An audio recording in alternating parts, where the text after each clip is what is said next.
You meet someone and their name disappears in seconds. Not confusion, not distraction, just absolute absence. This is not a memory problem, and here's what is actually happening. You're standing near a doorway right after a handshake. Their hand has already left yours, but you're still holding that polite expression on your face just a fraction too long. You heard their name clearly, literally seconds ago.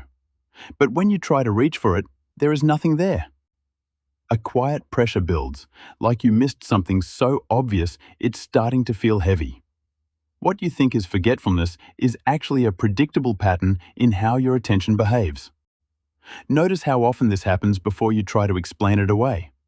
And the first thing you need to understand is this. Your brain did not lose the name. It never stored it properly in the first place. You just shook hands with a stranger in a hallway or at a crowded event. Under ceiling lights that are almost too bright, you smile, nod, and repeat the most mechanical social pleasantries. But as soon as the physical contact breaks, everything vanishes. 1 second later, you realize with a shock that the name they just spoke has completely evaporated from your mind. You stand there, doubting your own memory in a moment of clear, quiet misalignment. Actually, this isn't memory loss. Your brain isn't empty, it's just being ruthlessly selective. It prioritizes visual data and social survival over recording an abstract string of sound with no place to land. This even happens with people you've known for years. Imagine spotting a former colleague in the office pantry. You know their face perfectly, yet their name fails to surface. Why is it suddenly blank when you know exactly who they are?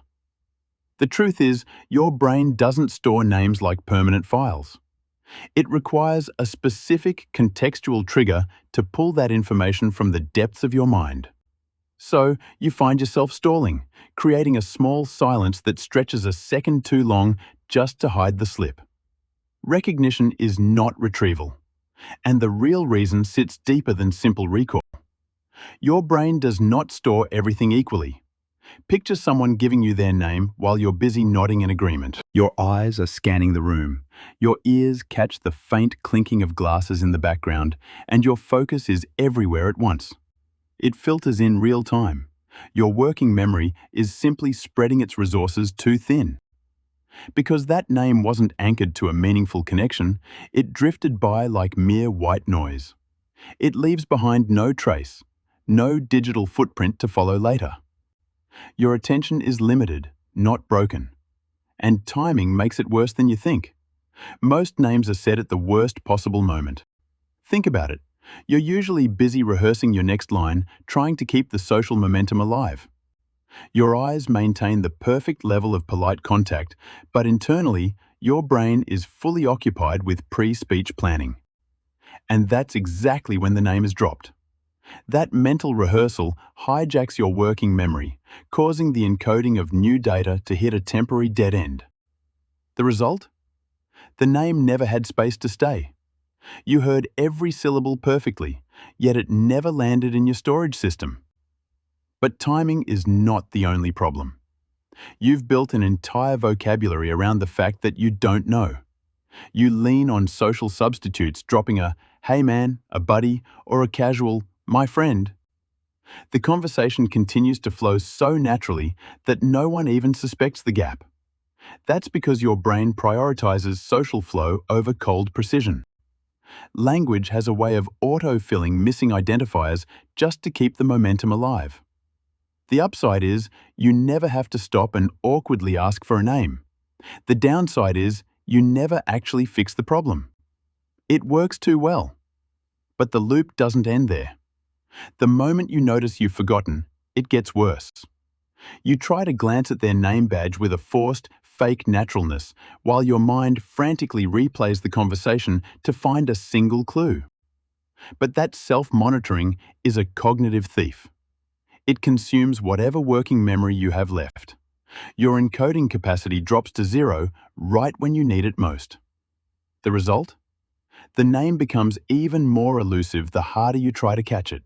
Awareness steals attention. And here's where it gets uncomfortable. Not every forget is innocent. Sometimes the reason is simply that you weren't truly paying attention. You might be standing there, but your mind is already miles away. When an encounter lacks enough weight or salience, the encoding process becomes weak and shallow. Some lapses aren't just glitches. Some are just absence. Attention has degrees, not excuses. The truth is, some names vanish because, in that moment, they didn't feel important enough to keep. Attention without engagement is incomplete. But what your brain does remember is very different. You don't store names. You store people.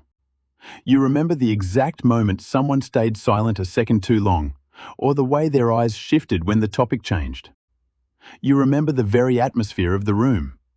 This is because emotional salience creates durable traces that logic alone cannot match. Names, by themselves, carry no intrinsic emotion. They are just empty labels. So, while you might fail to produce the right word, you actually understand them better than they realize. Labels are optional for your brain. The experience is what's mandatory. The question then is not about your memory. You walk away from the conversation and the name is still nowhere to be found, yet the feeling of that person remains vivid. You've always felt a bit off or flawed in these moments. But your brain is not failing you. Selective attention is what defines retention. Not all inputs are created equal. You remember meaning, not names, because meaning keeps you alive. That's the system. So it was never about your memory after all. Your brain did not lose the name. It never stored it properly in the first place. You are not forgetting names. You are simply watching how your attention decides what deserves to stay. Some things get stored while others never qualify in the first place. You are the kind of person who remembers patterns in people, not labels on them. You notice subtle shifts in emotion long before you ever notice names. The truth is, names don't stay where meaning doesn't attach. Think about the last time this happened to you. Was it truly overload, or were you simply elsewhere in that moment? If this made sense in a way you didn't expect, you'll recognize the next patterns we explore together. After all, some memories don't fail. They just never asked to be kept.